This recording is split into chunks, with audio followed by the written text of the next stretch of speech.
Hey guys, tonight we're starting with a story, from Elena arriving at Zagreb Monastery to study the blank manuscript, all the way to the final showdown on the full moon night and Aloysius sacrificing himself to seal the rift.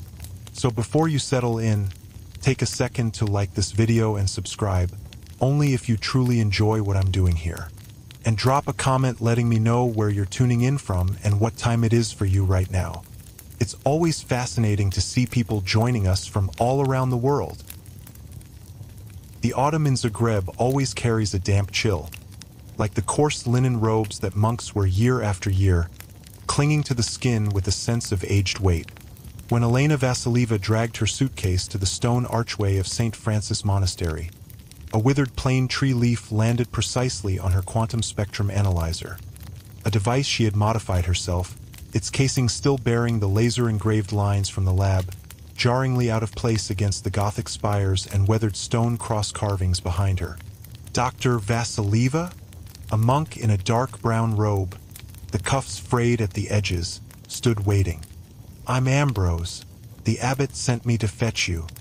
His gaze lingered on the analyzer for half a second before drifting away, his tone as calm as if discussing the weather. "The manuscript has been placed in the auxiliary room of the West Wing Library as you requested. It's lightproof, with a constant temperature of 18 degrees Celsius and 52% humidity. It should meet your testing requirements."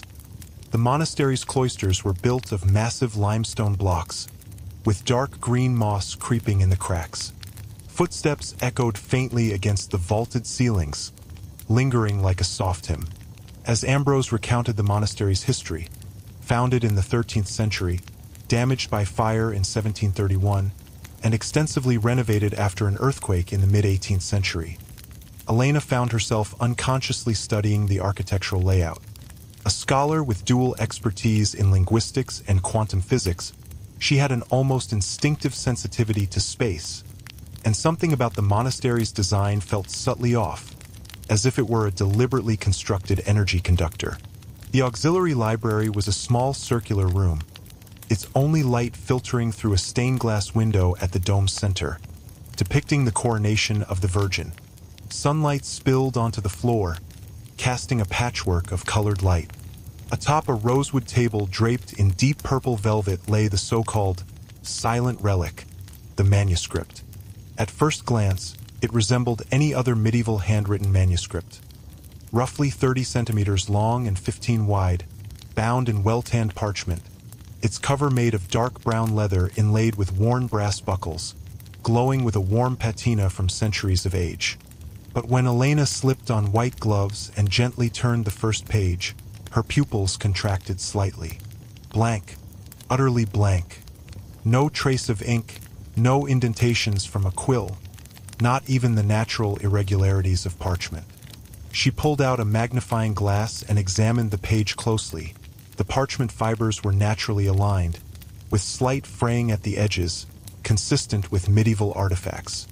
Using a portable elemental analyzer, she detected faint residues of carbon, iron, and calcium, matching the composition of iron gall ink commonly used in medieval manuscript production. But these residues were extremely sparse, scattered randomly, not like the marks of writing, but rather the remains of dissipated energy. "That's how it looks in natural light," Ambrose said softly from the doorway. "But some monks claim that on full moon nights, especially at midnight, golden words appear on the manuscript, as if woven from light. Though this has never been confirmed, because..." He paused, his tone tinged with an indescribable complexity. "Most monks who claim to have seen those words can't remember what they said. The only one with vague recollections is Father Aloysius, who guards it now. But he what?" Elena asked without looking up, adjusting the quantum spectrum analyzer to a specific band between gamma rays and ultraviolet light, a range she had theoretically calculated might capture energy symbols. "His memory is damaged," Ambrose's voice dropped. 30 years ago, he was a young monk. He supposedly read the manuscript's words in full on a full moon night. But when he woke up the next day, he became taciturn, and all memory of that night was gone. All these years, he's only remembered that he must guard the manuscript. Everything else, it's as if God erased it. On the analyzer's screen, the previously steady wave pattern suddenly flickered with faint fluctuations. Elena froze, her eyes fixed on the display. The instrument detected an extremely weak energy field around the manuscript, its frequency unlike any electromagnetic radiation, gravitational waves, or even consciousness waves. Where is Father Aloysius now? I'd like to meet him. Elena turned off the analyzer and stood up. She found him in the monastery garden. The elderly monk was in his 70s, slightly hunched, his hair and beard snow-white, his face etched with deep wrinkles like weathered stone.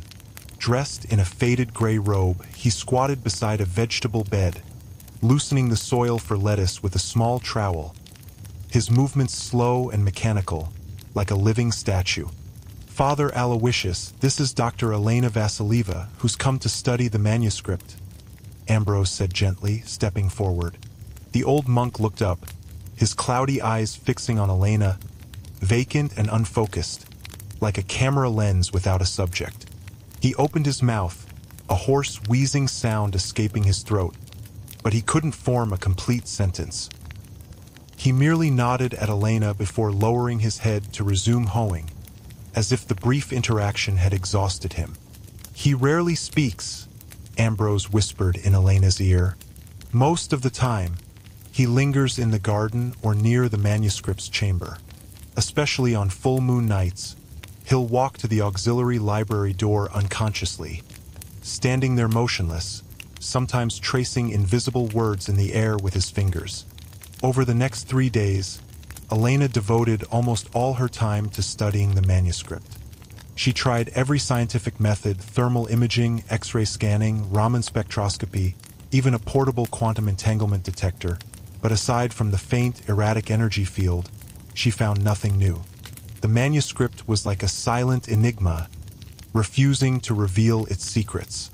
She saw Aloysius several more times, each time noticing him watching her, or rather, her equipment. Once, as she calibrated the analyzer in the cloister, Aloysius passed by. When he saw the dancing energy waves on the screen, his body suddenly trembled violently, and the water jug in his hand clattered to the ground, spilling water everywhere. He pointed at the screen, his lips trembling, his eyes filled with terror, a rapid wheezing sound catching in his throat as if something were stuck, but he couldn't utter a single word. Elena quickly turned off the instrument, trying to calm him. "Father, are you all right? Is this equipment bothering you?" Aloysius stared at her face for a few seconds, then suddenly stumbled backward, leaning against a stone pillar, gasping for breath as his eyes returned to their vacant state. After a long while, he slowly picked up the jug, hung his head, and shuffled away, never saying a word. "His memory barrier has been triggered," a deep voice said from behind. Elena turned to see a monk in a black robe, a silver cross around his neck, his face gaunt and his eyes sharp. Dominic, the abbot. "Memory barrier?" Elena frowned. "You mean his amnesia isn't pathological, but some kind of artificial or supernatural seal?" Instead of answering directly, Dominic gestured for her to follow him to his office. Located on the 3rd floor of the monastery's main building, the office overlooked the courtyard, where an ancient bronze bell etched with Latin prayers hung. The room was sparsely furnished. An oak desk, 2 chairs, and a reproduction of Leonardo's The Last Supper on the wall.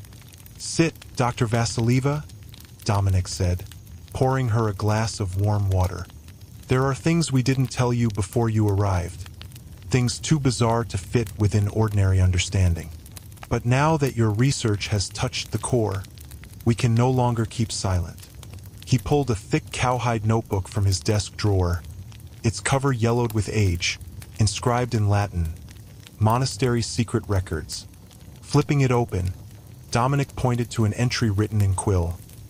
"This is a record left by a monk in the 18th century. In 1753, a small earthquake struck the monastery. During renovations to the library afterward, monks discovered this manuscript hidden in a wall cavity, alongside a piece of parchment that read, "The door is open, guarded in silence." The door. Elena seized on the keyword. Yes, the door. Dominic's eyes turned profound. Our monastery has guarded a secret for generations. Its location was no accident. It stands atop a dimensional rift. That manuscript is not an ordinary text. It is the rift's anchor and communicator. The words on it are messages from the other side of the rift. Father Aloysius saw those messages 30 years ago, but they were too vast, too subversive for his consciousness to bear. So his mind automatically formed a memory barrier to protect itself from destruction. Elena's heart skipped a beat. Her quantum physics research had touched on theories of multidimensional spaces, proposing that countless parallel or intersecting dimensions existed in the universe, and that certain geographic locations, due to abnormal gravitational fields, might act as weak points between dimensions. She had always regarded this as theoretical speculation, never imagining she would hear such a congruent account in an ancient monastery. "Why are you telling me this?" Elena asked calmly. "If this is the monastery's secret, you could have refused my research request." "Because things are spiraling out of control." Dominic's voice sounded weary. "Over the past 6 months, the rift's energy fluctuations have grown increasingly intense. On full moon nights, the monastery's bell rings on its own. Stone walls glow faintly, and some monks have witnessed spatial distortions. The messages on the manuscript have become more frequent and urgent, but none of us can decipher them. Father Aloysius is the only one who has encountered the messages, but his memory is sealed. We searched all our archives and found that your research, the intersection of linguistics and quantum physics, is our only hope of interpreting them." That night, Elena did not leave the auxiliary library. She set the analyzer to real-time monitoring. On the screen, the energy wave pattern grew more pronounced as the hours passed. Outside the window, the moon rose gradually, its silver light streaming through the stained glass window to cast an eerie halo over the manuscript. At 1 o'clock in the morning, when the moon reached its zenith, the analyzer suddenly emitted a sharp beeping. Elena rushed to the table. On the manuscript's blank parchment, golden light began to glow faintly, flowing and converging like water, eventually forming a set of strange symbols. Not Latin, Greek, or any ancient script she knew, but patterns of pure light with a rhythmic quality. She grabbed her camera, taking continuous shots, while the analyzer recorded the energy fluctuation data. Just then, one set of symbols stabilized, appearing clearly before her. Comparing it to the ancient esoteric symbol systems she had studied, Elena attempted a translation, finally writing in her notebook, "The foundation has cracked." "What is that?" a hoarse voice asked suddenly from the doorway. Elena jumped, turning to see Father Aloysius standing there, his cloudy eyes now bloodshot, fixed on her notebook. "Father Aloysius, what are you doing here?" Elena closed the notebook instinctively. The old monk stumbled forward, his trembling finger pointing at the notebook, his face as pale as paper, his body shaking violently as if he had seen something terrifying.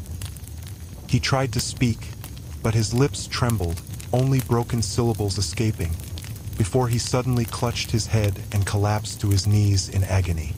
Elena hurried to support him, catching a whiff of faint sandalwood and dust on his robes. She suddenly realized Dominic had been right.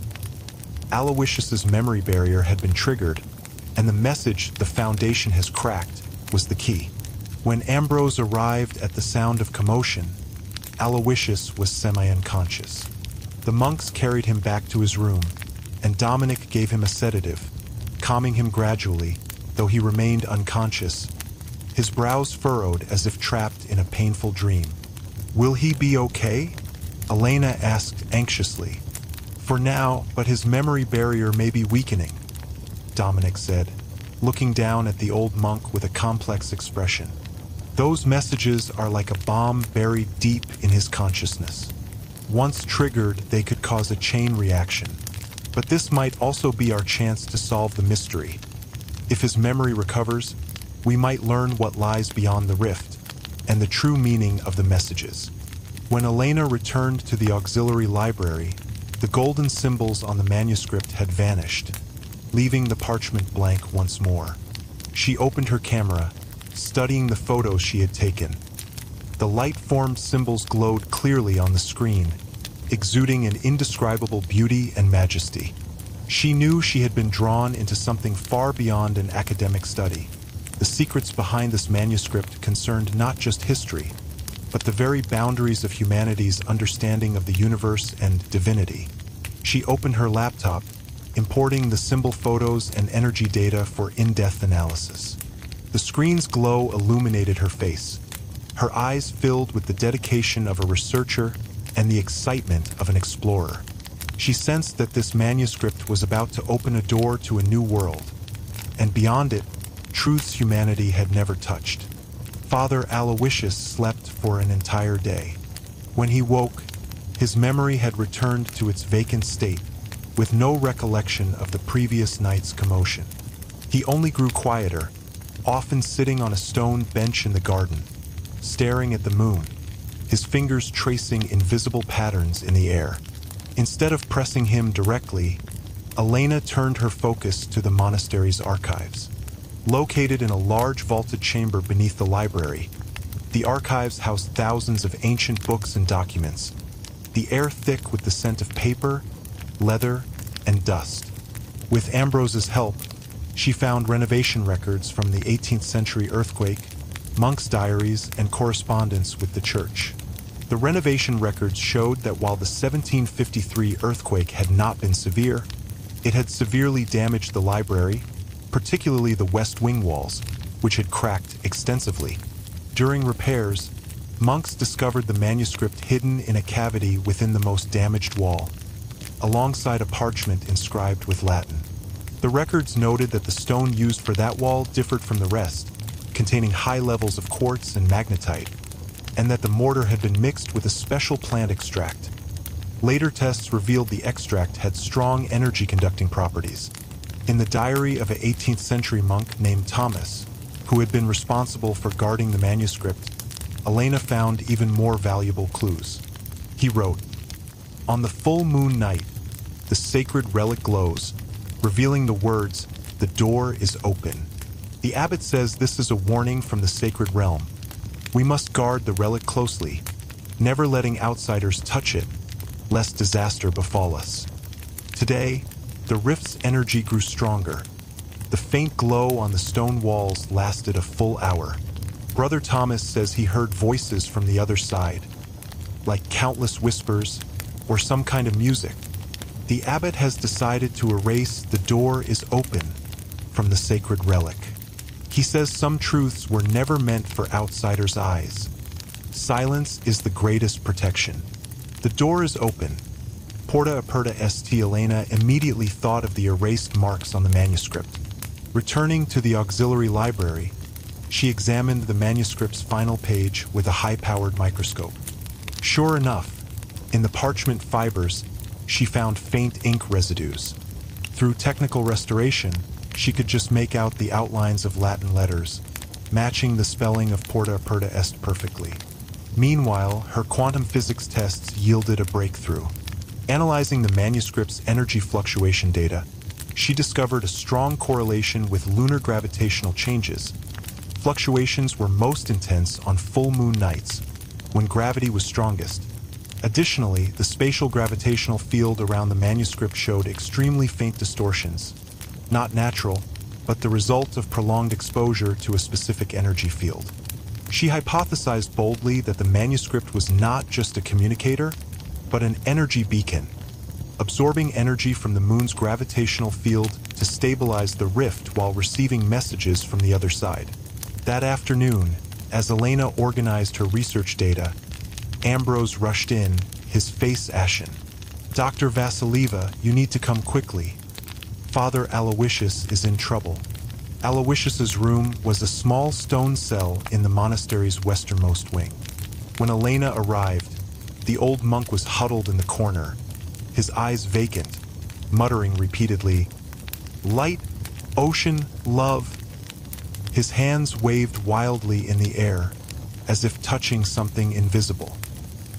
He suddenly started rambling as if possessed.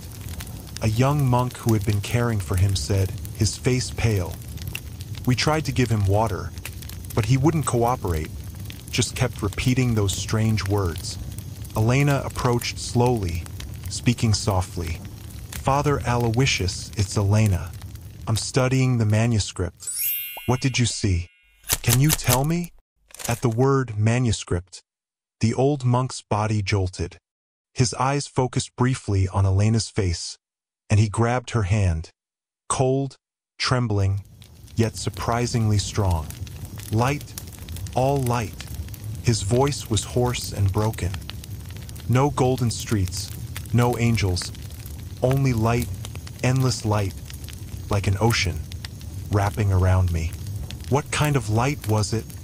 Elena proceed. "Warm? Blinding? It was light of love." Aloysius's eyes grew distant, as if recalling something infinitely beautiful. Pure, unconditional love, brighter than the sun, yet not blinding. It wrapped around my soul. I felt like I was going to melt into it. Suddenly, his eyes filled with terror, his body shaking violently. But it was too vast. My consciousness, my faith, all destroyed. Those doctrines, those commandments like dust before it. I couldn't understand, couldn't bear it. Before he could finish, Aloysius's eyes rolled back, and he fainted. Elena caught him, checking his pulse, weak but steady. "He's just unconscious from emotional shock. Let him rest," she told the surrounding monks. "But don't disturb him. His memory is returning, and these fragmented clues are crucial." As she left the room, Elena's mind raced. Aloysius's description bore no resemblance to religious text depictions of heaven. No thrones, no judgment, no hierarchy, only pure light and love. It reminded her of her quantum physics research. Perhaps the sacred realm beyond the rift was not a religious paradise, but a dimensional space composed of pure consciousness and energy. Over the next few days, though Aloysius never fully regained consciousness, he fell into frequent fits of dreaming and muttering. Elena stayed outside his door, recording his words with a voice recorder, then piecing together the fragments to reconstruct the truth of that full moon night 30 years earlier. It was the Mid-Autumn Festival in 1993, and the moon over Zagreb was unusually bright. The young Aloysius, just 40 years old, was one of the monastery's most devout and erudite monks, responsible for guarding the library's ancient texts. That night, as he prayed in the auxiliary library as usual, moonlight streamed through the stained glass window, falling on the manuscript, which had long been forgotten in a corner. Suddenly, the manuscript emitted a brilliant golden light, piercing his eyes and pouring directly into his consciousness. He felt his body grow weightless, as if floating, and the space around him began to twist and spin, forming a massive vortex that swallowed his consciousness entirely. When he opened his eyes again, he found himself in an endless sea of light. There was no up or down, no passage of time, only pure light and consciousness. The light was not static, but flowed and merged like water, each ray carrying a form of information. Not words or language, but pure emotion and understanding. He saw the birth of the universe, the death of stars, the origin and evolution of life, and felt an overwhelming, unconditional love. Not romantic or familial, but a grand, all-encompassing affection that transcended good and evil, right and wrong. In an instant, he realized that the doctrines and commandments he had devoted his life to were merely humanity's narrow interpretations of this profound existence. He floated in the light sea for what felt like an eternity, sensing the presence of countless other consciousnesses, merged with the light, communicating and nurturing one another without conflict or strife. He tried to describe the experience with words, but found all language inadequate. It had transcended human comprehension. When his consciousness was returned to his body, dawn had broken. The manuscript was blank, as if nothing had happened. But Aloysius knew something fundamental had changed. His faith's foundation had crumbled. The doctrines that had sustained him now seemed trivial. He tried to tell the other monks what had happened, but when he opened his mouth, he found he couldn't speak. His mind had automatically blocked the memories, leaving only a vague sense of warmth and fear. From that day on, he became taciturn, his only obsession guarding the manuscript, as if it were his sole connection to another world. When Elena presented the reconstructed memories to Dominic, the abbot fell silent for a long time. He stared at the words, his fingers trembling slightly, his eyes filled with shock and confusion. "So, that's what the sacred realm is," he murmured. "What we've guarded for generations is not a door to heaven, but a world beyond our understanding. Not just beyond understanding, potentially dangerous," Elena said seriously. Father Aloysius's consciousness was nearly destroyed, proving that the energy and information from that dimension are overload for human minds. Now, the rift's energy fluctuations are growing more intense, and the manuscript's warning messages more urgent. This suggests the rift may be expanding, even collapsing. Just then, Ambrose burst in, holding a newspaper, his face grave. "Abbot, Dr. Vasilieva, look at this." The headline blared, "Mysterious Group, the Seekers of Truth claims Zagreb Monastery holds key to human evolution." The article detailed the group's origins. Founded a decade earlier by Marcus, a former theologian, it advocated breaking the boundaries between religion and science to uncover the ultimate truth of human evolution. The piece noted that Marcus had recently delivered a public lecture in Zagreb, claiming the monastery housed a sacred relic from a higher dimension, an artifact containing immense energy that could enable consciousness evolution and even immortality. Marcus, Dominic's face turned livid. He was once a theologian at the Vatican, excommunicated for advocating that divinity can be exploited by humans. He has always believed that religious miracles are energy phenomena that can be scientifically explained and harnessed. I never thought he'd find his way here. He hasn't just found us. He likely already has partial information about the manuscript and the rift, Elena said, scanning the article quickly. The sacred relic from a higher dimension he mentions is clearly the manuscript, and his so-called key to human evolution is the energy from the other side of the rift. Sure enough, the next morning, Marcus arrived at the monastery with a group of men in black suits, requesting an audience with the abbot and permission to borrow the manuscript for research. Marcus was in his 50s, tall and imposing, dressed in a tailored black suit, his hair meticulously styled. He wore a warm smile, but his eyes radiated unshakable confidence. When he met Dominic, he bowed slightly, his tone respectful yet tinged with arrogance. "Abbot Dominic, an honor. I'm Marcus, founder of the Seekers of Truth. I know your monastery houses a special manuscript, a relic from a higher dimension, containing the secrets of human evolution. I wish to borrow it for research. Once we succeed, humanity will be freed from disease and death forever. Is this not God's gift to humanity? Mr. Marcus, that manuscript is a sacred relic of this monastery, not a so-called key to evolution," Dominic said coldly. "Moreover, it harbors great danger. One misstep could trigger catastrophe. I cannot hand it over to you." "Danger?" Marcus laughed, his eyes sharpening. "Abbot, what you call danger is merely fear of the unknown. The energy from higher dimensions is not meant to be revered. It is meant to be used. You and your monks are cowards guarding a treasure, afraid of change. afraid of losing your authority. Leave. You are not welcome here. Dominic turned to leave. Abbot, I urge you to reconsider. Marcus's voice turned cold. I know the rift's energy is growing stronger, soon to reach a critical point. Without my technical expertise, the rift could collapse entirely, dragging all of Zagreb into a dimensional storm. Do you want to be the hero who saves the city, or the villain who destroys it?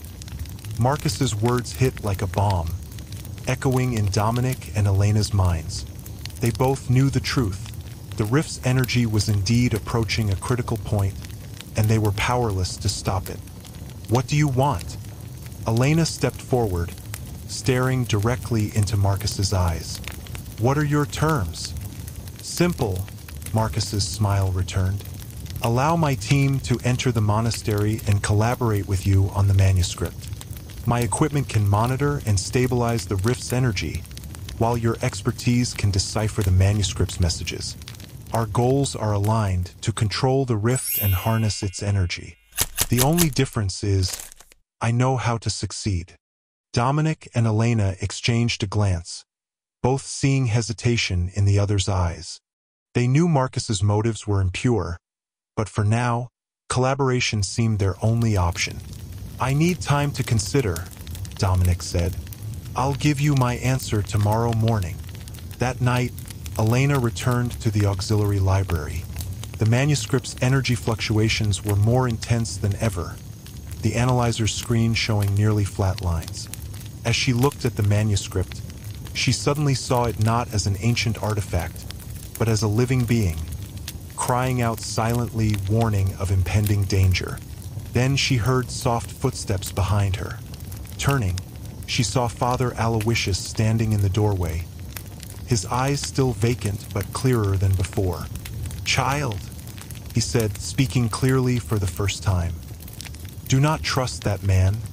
He seeks not salvation, but destruction. Father Aloysius, have you regained your memory?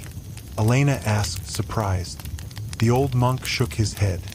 Not fully, but I can feel it. That man's aura is nothing like the light from the rift. He carries the stench of greed, a stench that will contaminate the rift, destroy everything. He walked to the manuscript, gently touching its surface. This manuscript is not a key, it is a bolt. Its purpose is to close the door, not open it. Those messages are warnings. Do not let anyone open the door, or humanity will be destroyed by its own greed. Aloysius's words sparked a revelation. She had always seen the manuscript as a communicator and beacon, but had overlooked its true purpose as a seal. The 18th century monks had erased, "The door is open not to hide the message, but to close the door." Aloysius had guarded the manuscript not out of a connection to another world, but to prevent the door from reopening. What should we do? Elena asked. Marcus is powerful. He won't give up easily. And the rift's energy is nearly out of control. The full moon night, Aloysius's eyes turned firm. The next full moon, when lunar gravity is strongest, and the rift's energy reaches its critical point. On that night, the manuscript will reveal its final message, the way to close the door. But Marcus will strike then, trying to force the door open. We must stop him. As Elena looked at the old monk, she suddenly understood his resolve. This silent man, who had guarded a secret for 30 years, had been protecting humanity in his own way. Now it was her turn to take up that responsibility. 3 days remained until the full moon. Dominic finally decided to feign agreement with Marcus, allowing his team to enter the monastery while secretly tightening security. Monks formed a guard detail to protect the manuscript. Elena used the 3 days to accelerate her deciphering of the manuscript's messages, seeking the method to close the rift. Marcus's team arrived soon after, bringing a host of sophisticated equipment, gravitational wave detectors, energy amplifiers, spatial stabilization devices, their modern technology clashing sharply with the monastery's ancient surroundings. Marcus visited the auxiliary library daily, observing the manuscript and discussing research progress with Elena, but his eyes constantly drifted to the manuscript, revealing undisguised greed. As Elena maneuvered around Marcus, she secretly recorded the manuscript's energy data. She discovered that the manuscript's fluctuations were not only linked to lunar gravity, but also to subtle changes in human consciousness. When monks prayed near the manuscript, fluctuations stabilized. When Marcus's team approached, they grew erratic and chaotic. She realized that closing the rift might require not just technical manipulation, but a form of conscious resonance. Aloysius's memory continued to return, and he shared more details about the sacred realm. Its energy, though grand and warm, was like acid to human consciousness. Prolonged exposure would dissolve the mind, merging it into the light sea. Marcus's quest for immortality through that energy was delusional. He would only succeed in erasing his own consciousness. To close the door, you need pure consciousness, Aloysius said. Not devout faith nor strong will, but a state of selflessness. Like the consciousnesses in the light sea, free of greed and desire, only acceptance and compassion. Only then can you resonate with the manuscript, activating its sealing power. Elena understood that the state of selflessness Aloysius described was a realm beyond human instinct. Her quantum physics research told her that consciousness itself was a form of energy. When it reached a state of selflessness, its frequency aligned with the universe's fundamental vibrations, unleashing immense power. But this state was extraordinarily rare. Even monks who had practiced for decades might not achieve it in a moment of crisis. The full moon night arrived at last. It was a supermoon. The moon appeared nearly a third larger than usual, its silver light cascading over the earth, shrouding the monastery in an eerie glow. From evening onward, strange phenomena plagued the grounds. The ancient bronze bell rang of its own accord, stone walls glowed faintly, space cheered briefly, and distant trees cast bizarre double shadows in the moonlight. Marcus's team was ready. They surrounded the auxiliary library with energy amplifiers, the gravitational wave detector screen showing peak energy levels. Standing beside the equipment, Marcus wore an excited smile, his eyes blazing with fanaticism. Tonight, humanity evolves, he told his men. Once we open the rift, we will have unlimited energy. Eternal life is ours. Dominic led the monks in forming a human barrier around the auxiliary library, holding crosses and chanting prayers, trying to stabilize the energy field with their faith. Elena stood beside the manuscript, calibrating her analyzer, while Aloysius stood beside her, his eyes calm and resolute. At midnight, as the moon reached its zenith, the entire monastery shook violently. The stained glass window in the auxiliary library's dome emitted a blinding light, and on the manuscript's parchment, golden symbols began to glow, clearer and more complex than ever, flowing like a river of light across the page. Now, Marcus shouted. Activate the energy amplifiers. Stabilize the rift channel by force. His men pressed the buttons. The amplifiers roared to life, firing a blue energy beam at the manuscript. The golden symbols twisted and contorted, and the surrounding space began to fluctuate violently, cracks spreading across the stone walls as dust showered from the ceiling. Marcus, stop, Dominic yelled. This will trigger a dimensional storm. A dimensional storm? Marcus sneered. Just an excuse for cowards. I want the energy. I want immortality. He pushed past a monk. No one can stop me. Chaos erupted. Marcus's men clashed with the monks. Though unarmed, the monks fought back with unshakable faith and coordinated teamwork, holding their ground. Elena stared intently at the manuscript symbols, searching for meaning. Amidst the chaos, one set of symbols remained stable, matching the light sea Aloysius had described. Father Aloysius, it's those symbols. Elena shouted. We need to resonate with them. Aloysius nodded, stepping to the manuscript. Closing his eyes, He clasped his hands and began chanting. His body relaxed, his breathing becoming slow and steady, his wrinkles smoothing as he entered a state of selflessness. As he prayed, the golden symbols stabilized, syncing with his breathing. "Seize him," Marcus ordered when he saw this. "Don't let him ruin my plan." Two men in black suits charged at Aloysius. Elena stepped in front of him, swinging her analyzer at one man's head. The screen shattered, emitting a sharp electric crackle, but it stopped the attack. In that instant, the manuscript erupted in a brilliant light, brighter than ever, illuminating the entire auxiliary library. Within the light, the stable symbols expanded, projecting onto the stained glass dome to form a massive pattern. Countless light particles converging into a giant hand, as if closing an opening door. Now, Aloysius opened his eyes, filled with light. He grabbed Elena's hand, pressing his forehead to hers. "Use your consciousness. Feel it. Merge with it." A warm energy flowed from Aloysius's hand into Elena's mind. Her consciousness expanded exponentially. She saw the manuscript's true nature, a seal forged from countless ancient consciousnesses, a testament to humanity's reverence for the unknown. She saw the light sea beyond the rift, feeling its boundless love and acceptance. And she saw Marcus's greedy consciousness, a black mist polluting the energy field. "Let go of your attachments. Merge into the light," Aloysius's voice echoed in her mind. Elena closed her eyes, surrendering her consciousness to the manuscript's light.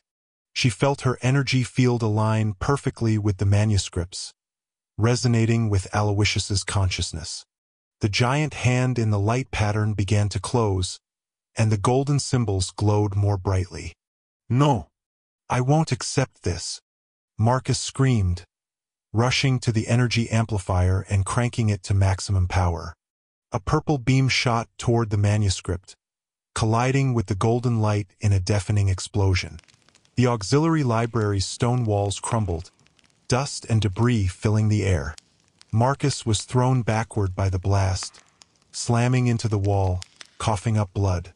As he watched the golden light intensify, he knew his plan had failed. His eyes filled with despair and bitterness. "Child, remember, to guard is greater than to possess," Aloysius whispered in Elena's ear, his voice filled with relief. Elena opened her eyes, watching as the old monk's body faded into golden particles, merging into the manuscript's light. His consciousness had become part of the seal forever. "Father Aloysius," Elena cried, tears blurring her vision. In that moment, the golden symbols on the manuscript converged into clear words. "The door is closed. Guard it in silence." Then the light faded, leaving the manuscript blank once more. The energy field stabilized, and the spatial distortions vanished. The chaos subsided. Marcus's team was arrested by arriving police, and Marcus died from his injuries on the way to the hospital. Though the monastery was severely damaged, the rift had been closed, and a catastrophe averted. A few days later, Elena completed her research report. In it, she attributed the manuscript's phenomena to a special ancient ink reactive to geomagnetic energy, concealing the truth of the dimensional rift and the sacred realm. She knew the truth was too vast, too subversive. Humanity was not yet ready to accept it. On the day she left the monastery, Elena stood at the stone archway, glancing back at the ancient building. Sunlight spilled over the cloister's stone floors, the moss still green, the bell ringing softly. In her hand, she held a small cross, a gift Aloysius had slipped her before their consciousness merged. She knew she had become the new guardian. Though the rift was closed, it might reawaken someday, triggered by cosmic energy shifts. She would inherit Aloysius's duty, continuing to study the manuscript, guarding the door until humanity was ready to face the profound truth beyond it. The autumn wind of Zagreb blew, carrying the scent of plain tree leaves. Elena turned, stepping forward with a firm, steady gait. She understood that silence was not cowardice, and guardianship was not retreat, but the highest form of reverence for life. And the blank manuscript would remain in the monastery's library, silently guarding the boundary between humanity and another world, waiting for the next guardian to arrive.